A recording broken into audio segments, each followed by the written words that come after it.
Buenos días, jóvenes estudiantes, bienvenido una vez más a tu clase de probabilidad y estadística. En esta ocasión vamos a continuar con el bloque 1, elementos estadísticos, y específicamente en técnicas de recopilación de datos. Así que pon mucha atención y toma nota en tu libreta. ¿Qué son las técnicas de recopilación de datos? Observen. Para recolectar datos se utilizan una serie de herramientas. Esta serie de herramientas se llaman técnicas de recopilación de datos, o dicho de otro modo, instrumentos de recolección. Estos instrumentos de recolección, que son varios, deben de coincidir con tres factores. Hay tres requisitos principales que deben de tener. Uno de ellos es que sea confiable, que sea válido y que sea objetivo. Si nuestros instrumentos cumplen con estos tres requisitos, podemos decir que tenemos un buen instrumento para recopilar información. De lo contrario, no nos serviría de mucho. Y aquí lo podemos visualizar en el esquema. Las IRD, que es el instrumento de recopilación de datos, debe ser confiable, debe de ser válido y debe de ser objetivo. Si no hay confiabilidad en las preguntas, se pierde lo que viene siendo la validez. Entre los mismos datos, nuestros datos que el usuario nos puede proporcionar debe de ser completamente válido. De lo contrario, podríamos tener muchos errores. Y que sea objetivo, que vaya planteada de acuerdo al propósito de la investigación. Entonces, de manera muy general, deben de ser confiable, válido y objetivo. Una de ellas es la entrevista. Ya todos o la gran mayoría ya sabemos qué es una entrevista, cómo se realiza, cuál es el objetivo, para qué se toma, mas sin embargo vamos a darle continuidad. La teoría nos dice que la entrevista es una conversación dirigida con un propósito específico.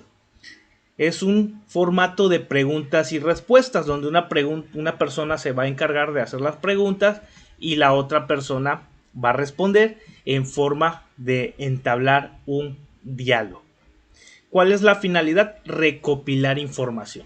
Si por medio de esas preguntas, yo como entrevistador voy a tratar de que el entrevistado me resuelva mis preguntas proporcionándome esa información.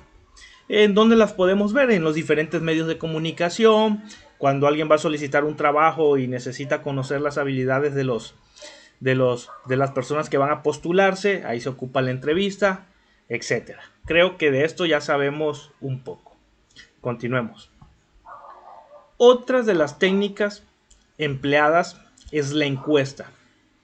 Estas encuestas, chicos, están muy bien diseñadas. No solamente es preguntar por preguntar. Debemos de saber qué estamos preguntando, qué tipos de datos necesitamos recopilar para nuestro objetivo de investigación. Pero, ¿qué es la encuesta? ¿Cómo la podemos definir? La encuesta es un conjunto de preguntas normalizadas. Están dirigidas a una muestra representativa de la población, lo que veíamos anteriormente, o alguna institución, etc.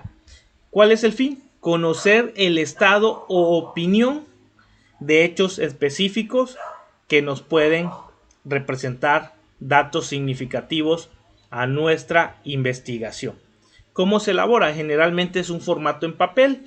Hoy en día las tecnologías nos permiten utilizar formularios para recopilar información. Ese es un ejemplo de aplicar encuesta. Una vez obtenidos los datos por parte de la muestra, o en este caso la población, ya con esos datos se pueden tabular para obtener gráficas, sacar información, etcétera. ¿Qué tipo de pregunta existe en la encuesta? Por lo general están muy establecidas. Son preguntas que debieron haber sido analizadas, estudiadas y decir por qué sí debe de ir, por qué no debe de ir. Y su llenado debe de ser muy sencillo, muy instructivo y fácil de entender por la persona que va a responder.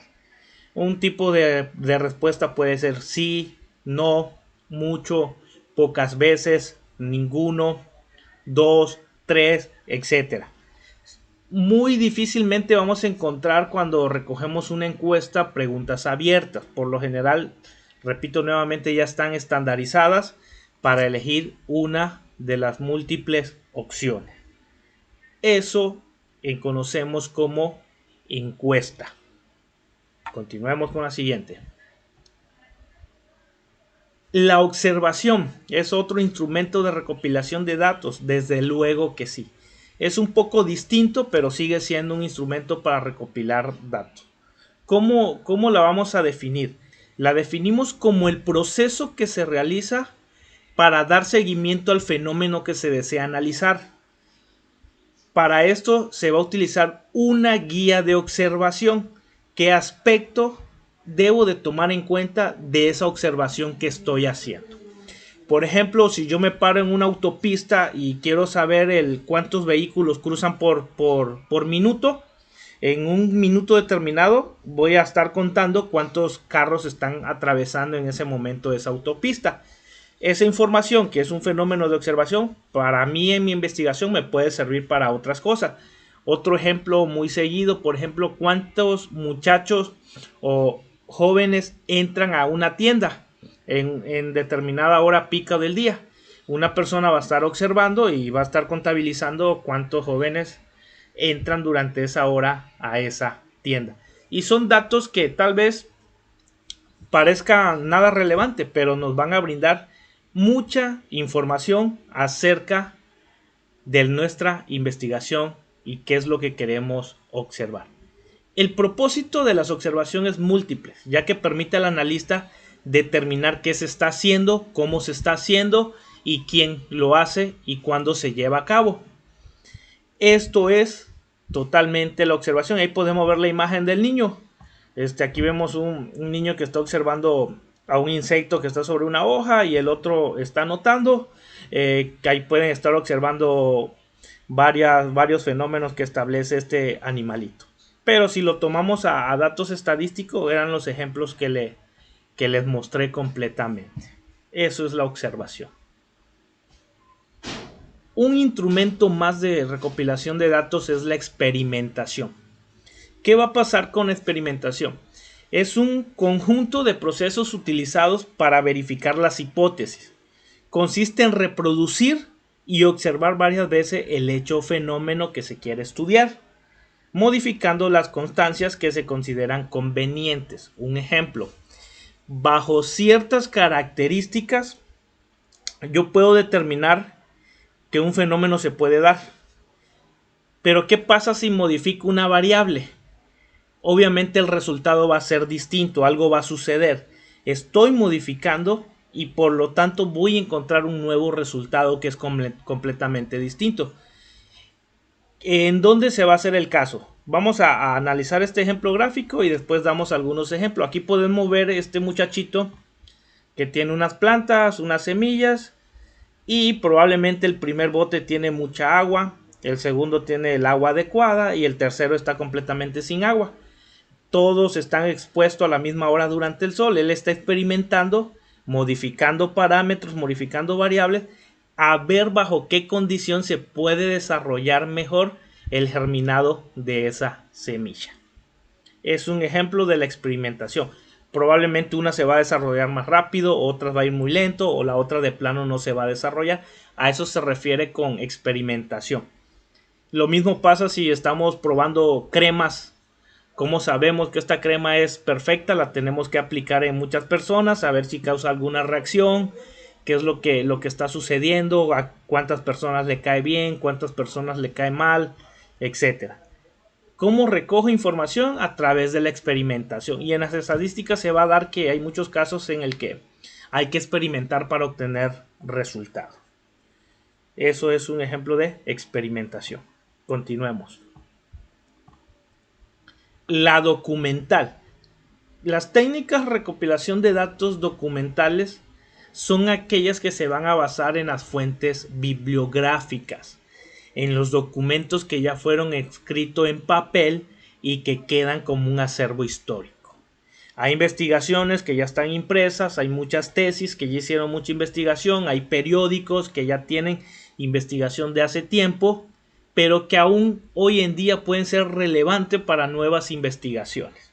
A esto vamos a conocer como documental. Es el instrumento técnico cuya finalidad es obtener los datos e información a partir de fuentes documentadas para una nueva investigación. Por eso es que las hemerotecas guardan los periódicos, los libros antiguos también se guardan, las investigaciones también se guardan, etc. Las revistas científicas, todo esto se le conoce como técnicas de recopilación documental. No se olviden, estos libros también tienen información, tienen datos específicos. Si yo quiero saber cómo estuvieron las condiciones de lluvia en el año 1980 en el estado de Tabasco, en el municipio de Cárdenas, muy seguramente si me voy a los datos históricos de la Conagua, voy a encontrar con exactitud estos datos que están perfectamente documentados en algún archivo físico. Y así puedo obtener más ejemplos. Muy bien, muchachos, estas fueron todas las técnicas de recopilación de información. Recuerda tomar tus apuntes, hacer tu estudio e ir anotando en tu libreta.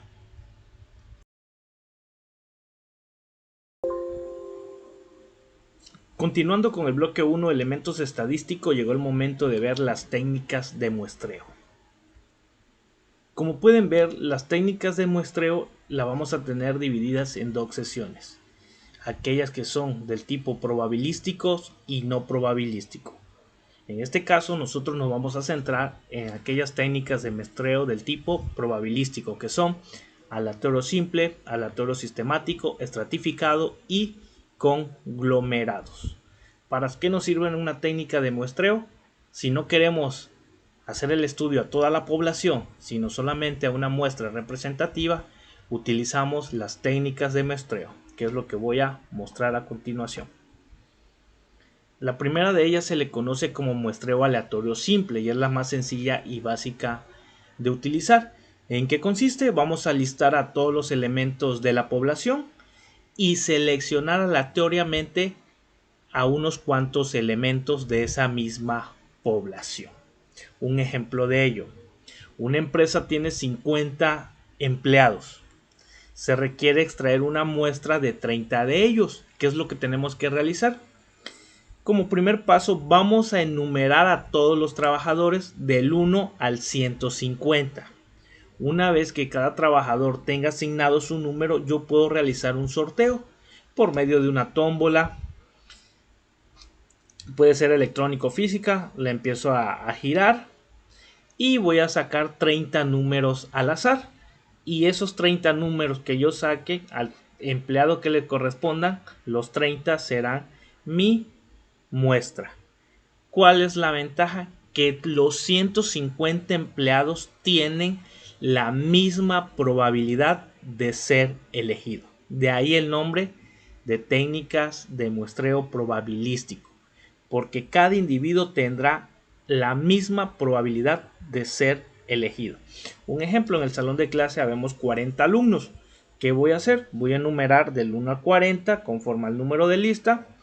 Meto 40 papelitos en una cajita, lo empiezo a revolver y de esos 40 voy a elegir 10. Saco los 10 y los números que correspondan va a ser mi muestra de esos 40 alumnos. ¿Qué quiere decir? Fueron elegidos al azar y todos ustedes tuvieron la misma probabilidad de ser elegido. Continuemos.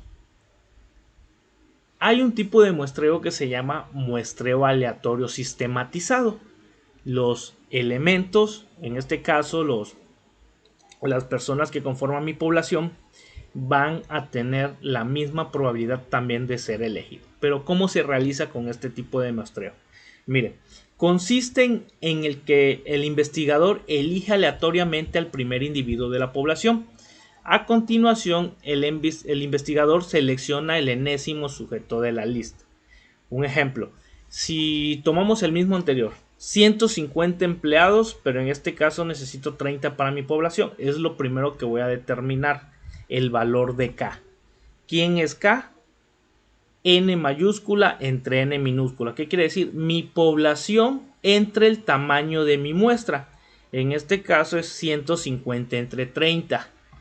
Me va a dar resultado que K vale 5.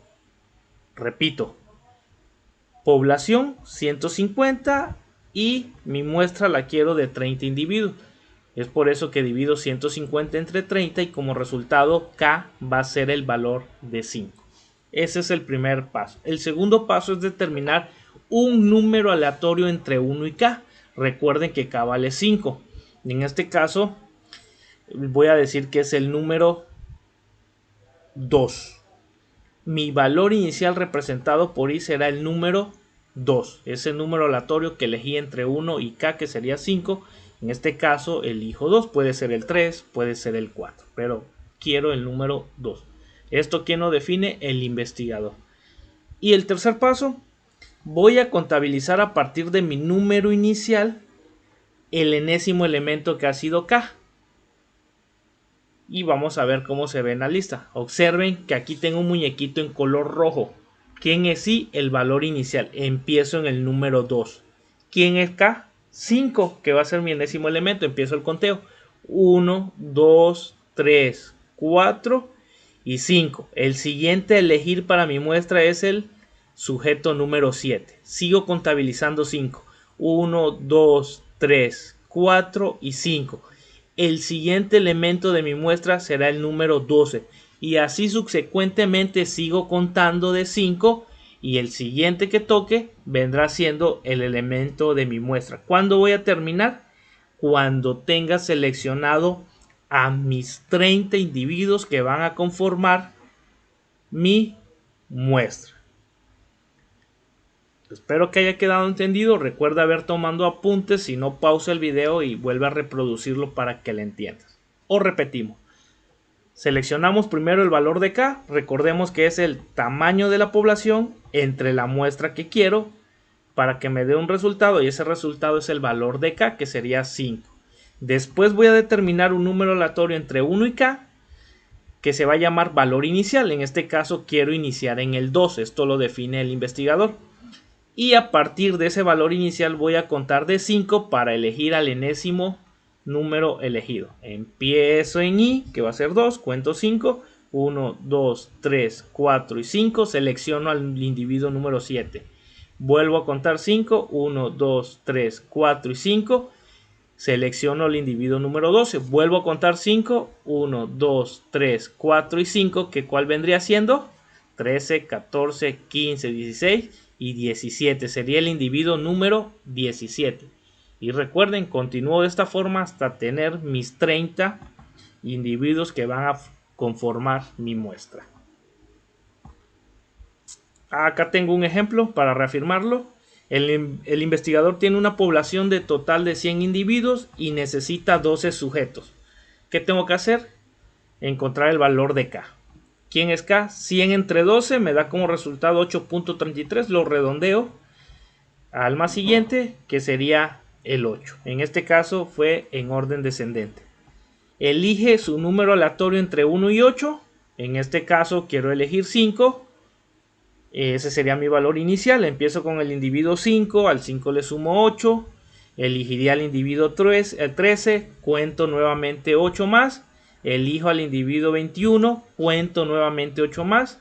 Elijo al 29. Cuento nuevamente 8 más. Elijo al 37. Así para llegar hasta el 93. ¿Y esto qué significa? Que ya elegí mi muestra. Tengo 12 individuos seleccionados de 100. Y por lo tanto sí cumplí con el tamaño de mi muestra. Y todos tuvieron la misma probabilidad de ser elegidos. Continuemos. El muestreo estratificado. ¿En qué va a consistir? La población total la voy a dividir en subpoblaciones. A estas subpoblaciones se le conocen como estratos. ¿Qué debo de cerciorarme al momento de dividirlos como estratos? Que tengan alguna característica en común. Aquí en la imagen podemos ver que tenemos una población y la tenemos dividida en 3 estratos. Estrato 1, estrato 2, estrato 3. Y si nos damos cuenta hay muñequitos en color rojo y en color morado. ¿Qué significa de manera muy visual? Que comparten en su mayoría una característica en común, que es lo que se busca. Una vez que ya tengo a mi población dividida en estratos, los voy a elegir por medio de un muestreo aleatorio de cada estrato. De cada estrato voy a elegir aleatoriamente a los individuos que necesito para mi muestra. Vayamos entonces a la siguiente lámina. El procedimiento para realizarlo es el siguiente. Vamos a definir la cantidad de estratos. Esto va a depender de acuerdo al número de la población. Nos debemos de verificar que la suma de esos elementos de los estratos sea igual al tamaño de la población. Después asignamos a cada estrato, de acuerdo con el número de sus elementos, la parte proporcional requerida, de manera que al extraerlo sea la suma de los estratos igual al tamaño de la muestra, para finalmente, por medio del muestreo simple, seleccionarlos. Y vamos a verlo con un ejemplo gráfico para que esta teoría nos quede muy en claro. Observemos. De una población de 100 trabajadores que laboran en una empresa, se requiere extraer una muestra de 20 para aplicar un test de higiene y salud en el trabajo. Ok, entendemos que tenemos una población de 100. Esta población la vamos a dividir en estratos iguales, que esos grupos cumplan con características en común. En este caso la dividimos en estratos de 20 y por lo tanto nos da 5 estratos. Si sumamos los estratos debe de coincidir con el total de la población, que en ese caso sería 100. 20, 40, 60, 80 y 100. Una vez que ya la tengo dividida por estratos, me comprende, por medio de un muestreo simple aleatorio, elegir a 4 de cada estrato. De cada estrato voy a elegir a 4 individuos que van a ser tomados al azar. Elijo 4 del primero, elijo 4 del segundo estrato, elijo 4 del tercer estrato, elijo 4 del cuarto estrato y también voy a elegir a 4 más del cuarto estrato. Y si hago la suma de estos, me debe de dar el número de mi muestra. Así es, chicos. ¿Por qué? Porque eso fue lo que lo definí al principio. De una población de 20 trabajadores, quiero extraer una muestra de 20. Es por eso que elijo seleccionarlo de 4 en 4 y fueron elegidos al azar. ¿Qué hago con esto? Lo mismo, todos los individuos tienen la misma probabilidad de ser elegidos. ¿Quién define el número de estratos? El investigador. En este caso se nos hizo fácil hacerlo de 20 para sacar 5 estratos y de cada uno 4 individuos para tener un total de 20 como tamaño de la muestra. Continuemos al siguiente. Muestreo por conglomerado. La población se divide en grupos o conglomerados. Este grupo debe de contener la mayor variedad de la población. ¿Qué pasa? El investigador decide cómo hacerlo. Voy a dividir a mi población en tales grupos. Ya en esta ocasión se van a llamar conglomerados. ¿Y qué es lo que busco? Que por cada grupo exista mucha variabilidad. Eso es un muestreo por conglomerados. Y en base a cada conglomerado, como están muy diversos, puedo elegir uno solo y ese va a ser mi muestra, o puedo elegir de cualquiera de ellos tal número de individuos. Vamos a continuar con el ejemplo. Observen, esta técnica de muestreo es más utilizada en la investigación de conglomerados geográficos y aquí hay un ejemplo. Se puede dividir a toda la población de México en diferentes conglomerados, en este caso serían las ciudades. Luego el investigador selecciona una serie de conglomerados en función de su investigación, a través de un muestreo aleatorio simple o sistemático. Posteriormente de los conglomerados seleccionados, que en este caso fueron las ciudades al azar, el investigador puede incluir a todos los estudiantes de secundaria como sujetos o seleccionar un número de sujetos de cada conglomerado a través de un muestreo aleatorio simple o sistemático. Es lo que les decía. Al ser muy variado, puedo elegir el tamaño de mi muestra, un conglomerado en total, o en su defecto elegir individuos de cada subgrupo. Eso es el muestreo por conglomerado. Y todos ellos han sido del tipo probabilístico. Los no probabilísticos son aquellos que se llaman por conveniencia, incidental, voluntarios y bolas de nieve. Pero estos, chicos, no tienen los individuos la misma probabilidad de ser elegidos.